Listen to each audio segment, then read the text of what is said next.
My name is Steve Sanson. I'm the president of Veterans in Politics International.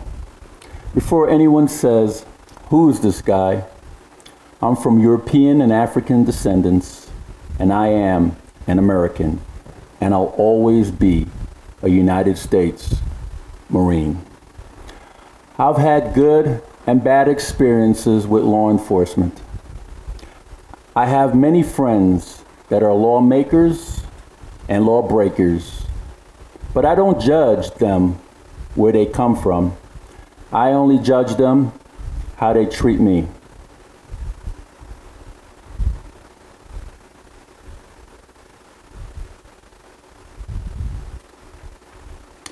That brings me to this. I received a call last night to go downtown in Las Vegas, Nevada, and protest the death of George Floyd. I knew that many of the protesters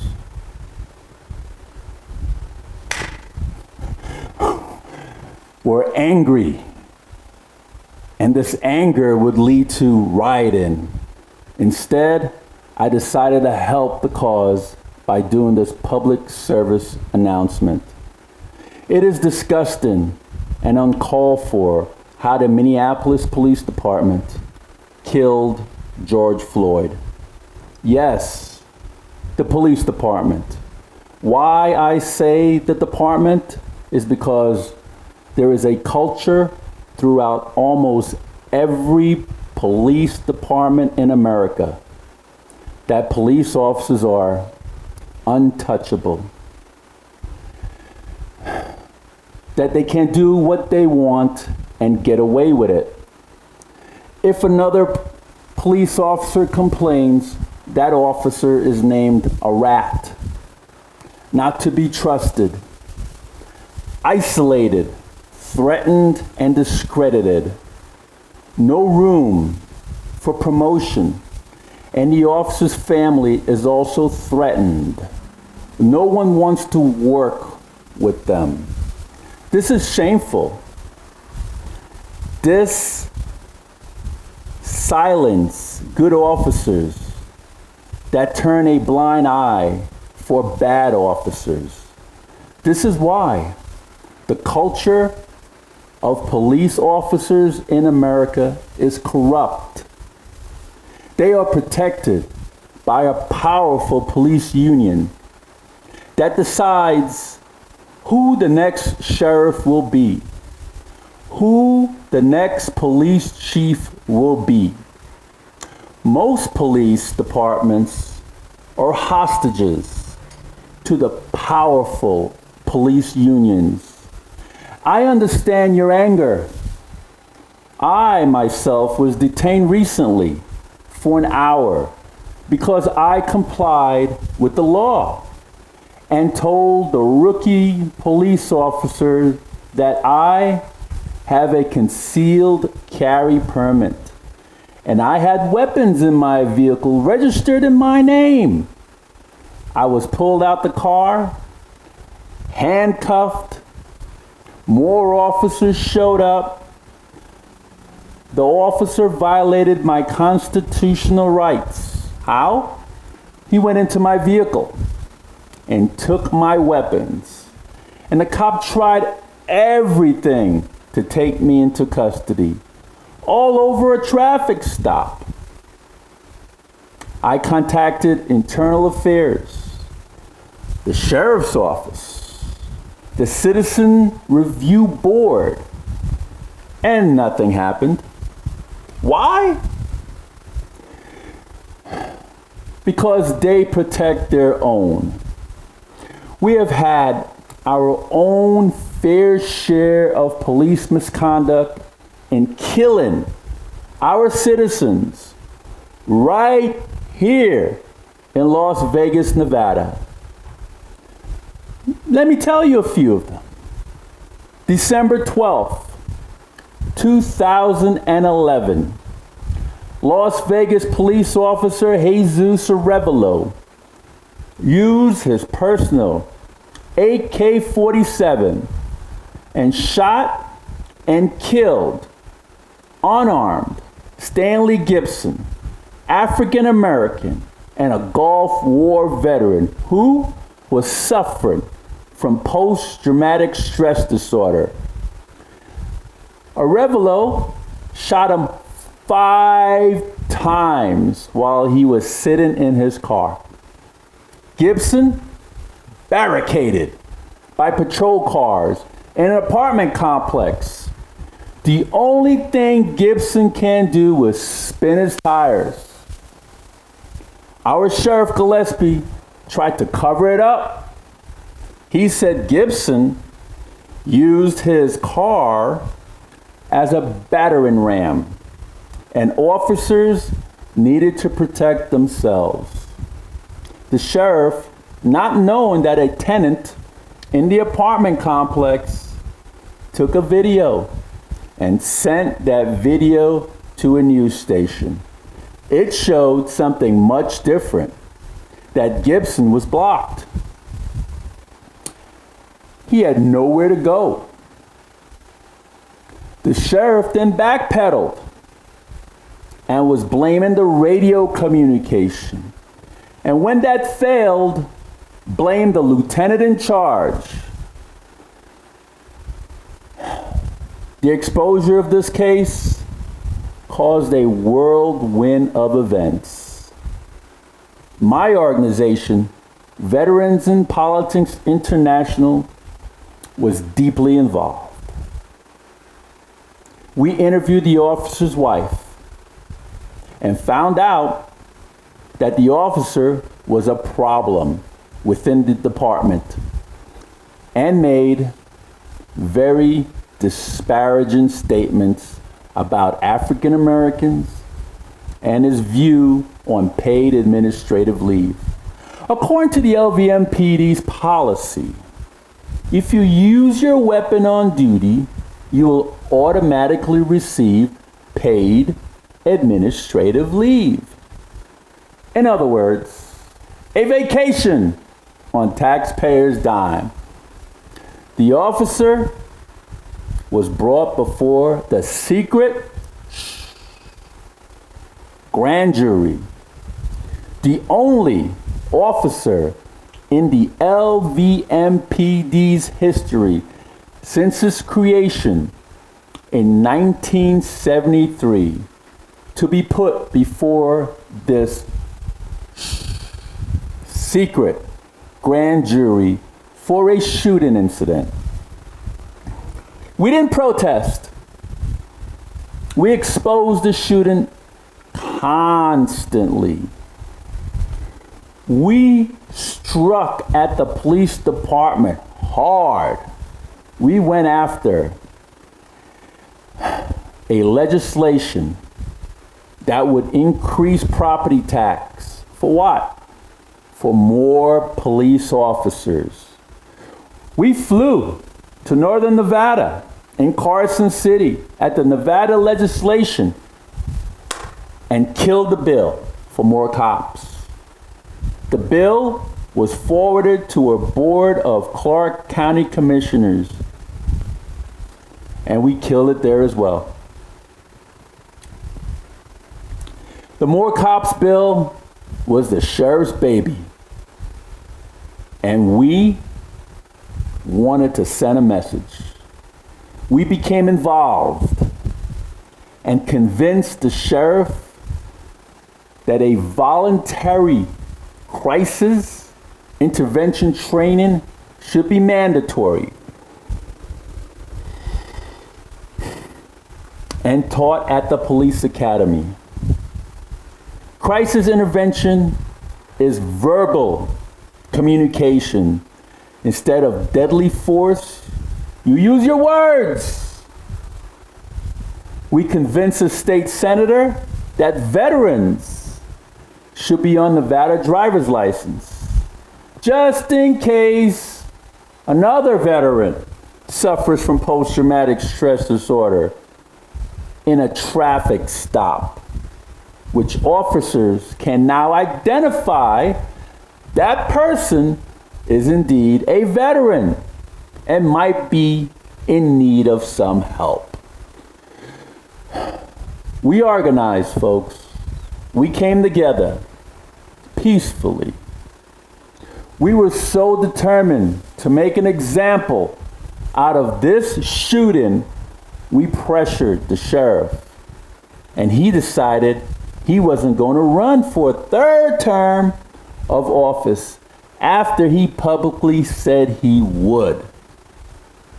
You're welcome, Joe Lombardo, who is now the current sheriff. We didn't stop there, folks. We went after the police officer that pressed that trigger. He was arrested for 10 days for an unrelated incident. The officer was also terminated from the LVMPD. First time in the LVMPD's history, an officer to be terminated for a shooting incident.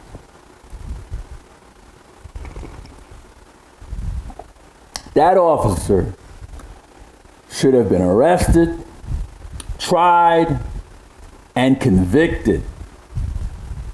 But instead, he received permanent disability for killing an unarmed Gulf War veteran. Could you imagine that? He received disability for killing a man. The widow was paid $1.5 million, and the mother of Gibson was paid $500,000 from taxpayers. You paid for it. If they waited and went to trial, a jury would probably have awarded more than what was originally received. It's shameful that many veterans serve and protect our country in foreign lands just to return back to the good old United States and to be killed by law enforcement that swore to protect and serve. Stanley Gibson wasn't the only fatality. LVMPD Detective Bryant Yant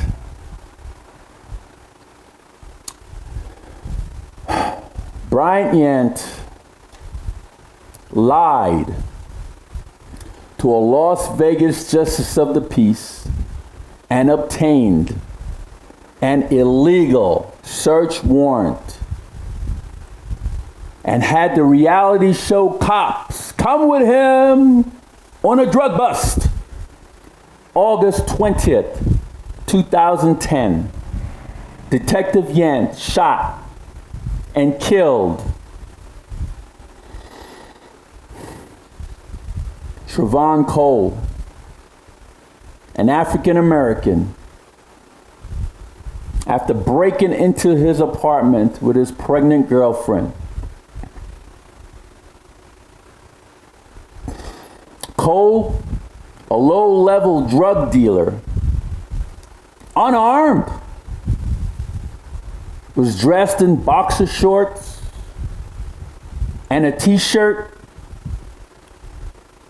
kneeling over a toilet bowl while dumping marijuana into it. Marijuana is now legal in this state for both medical and recreational. Detective Yant was pulled off the streets by Sheriff Doug Gillespie.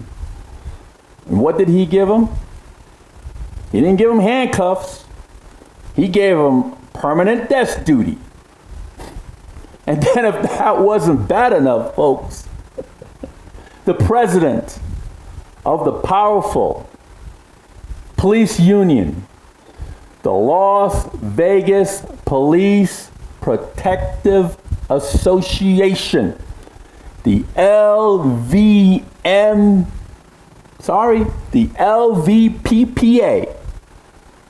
President Chris Collins recruited Detective Yent and placed him on the executive board of this powerful police union.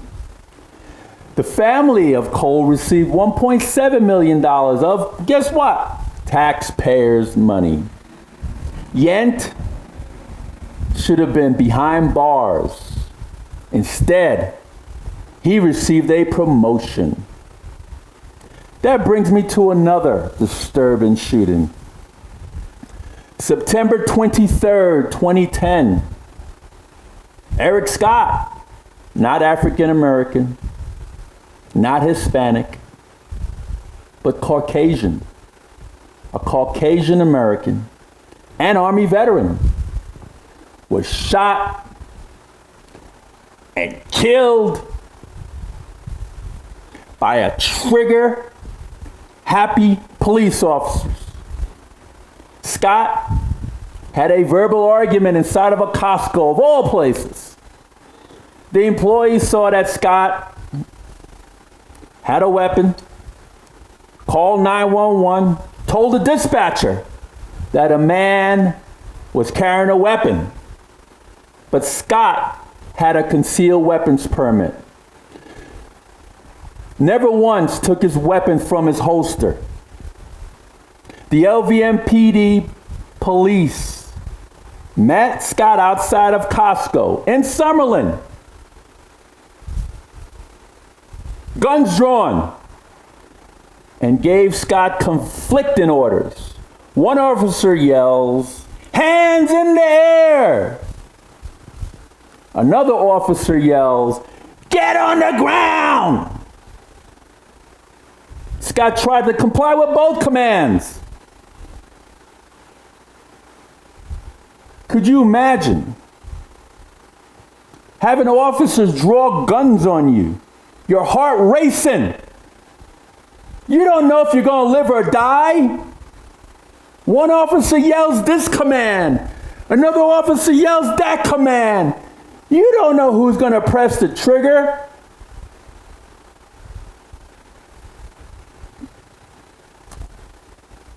And the officer shot Scott several times while he was on his knees. One of the three officers, Thomas Roscoe Mandiola, was relieved of duty.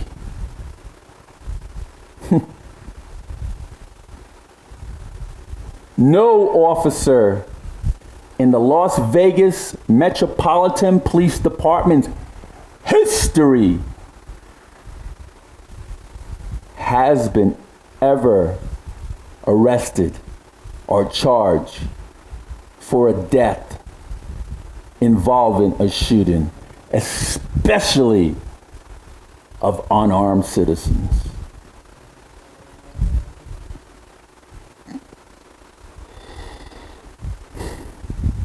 I told former Sheriff Doug Gillespie that the time will come, one day, police officers will kill the wrong person.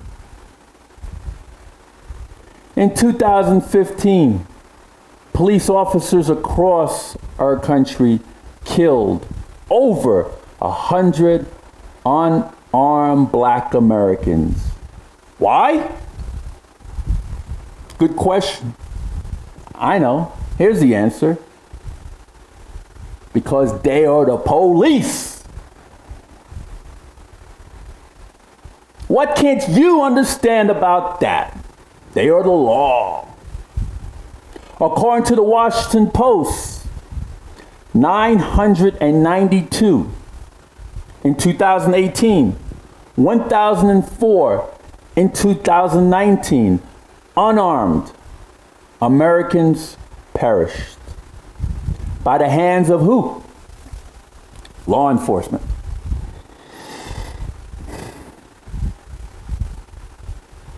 Yes, I truly understand your pain. Enough is definitely, indeed, enough. I believe that justice should be swift and fair to all of our citizens, no matter what color you are.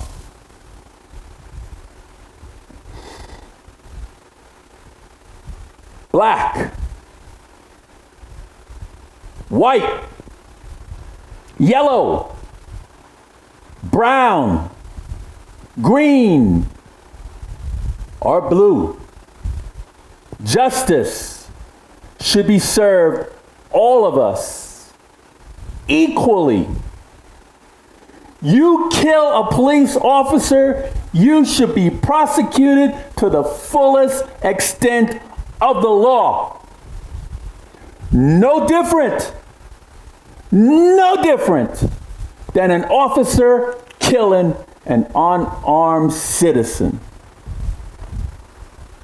If you're an officer and you witness one of your brothers or sisters in blue violating codes and laws, and you do nothing, you should be convicted as an accomplice.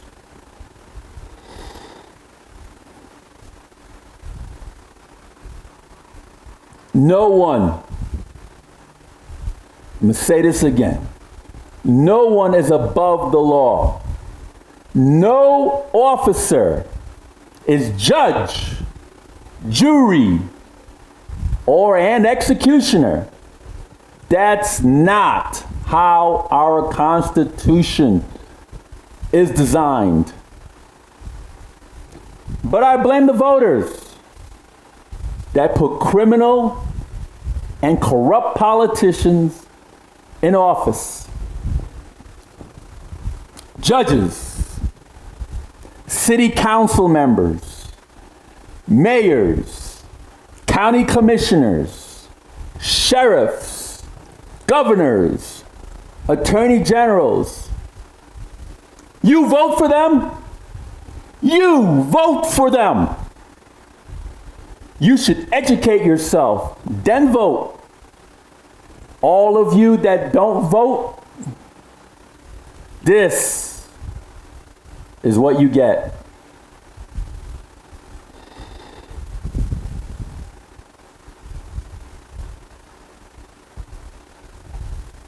The same old song and dance. The do nothing, lip service politicians. What should be done? Definitely not looting. No. Not rioting. No. Not burning down your own neighborhoods. And destroying our economy. Putting people out of work when you burn down stores and supermarkets, gas stations, put people out of work. The police, they're getting overtime at taxpayers' expense for putting on that riot gear and working past their 40 hours. The police cars you burn, you pay for it. Taxpayers' dime that pays for those patrol cars.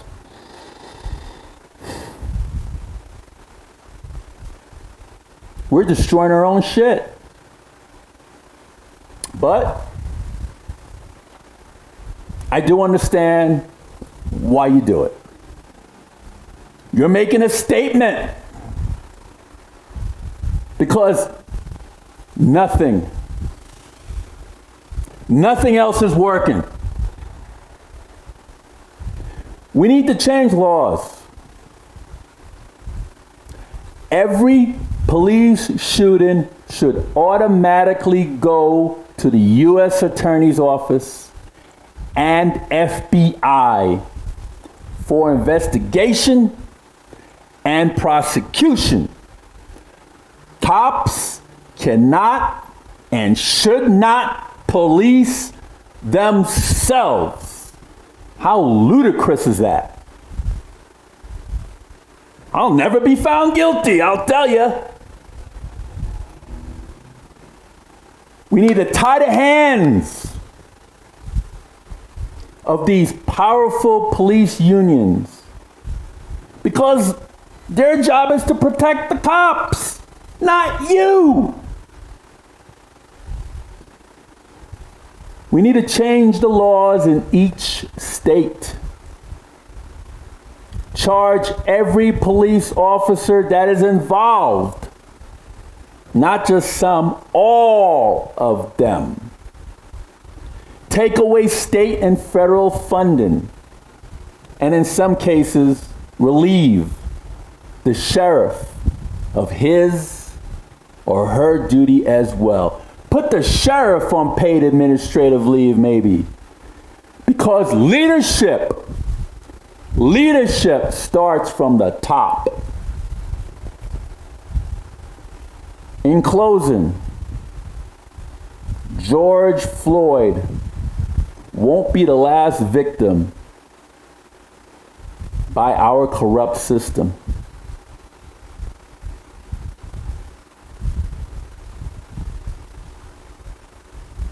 But make sure he didn't die in vain.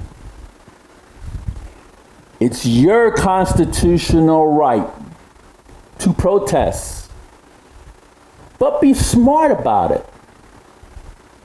Know who you are voting for. My condolence to the family and friends of George Floyd. May he rest in peace. God bless his soul. Thank you for listening. My name is Steve Sanson, President of Veterans in Politics International. To know more about our organization, go to veteransinpolitics.org. Call me, 702-283-8088. Be more than happy to help. God bless. May God bless our United States of America.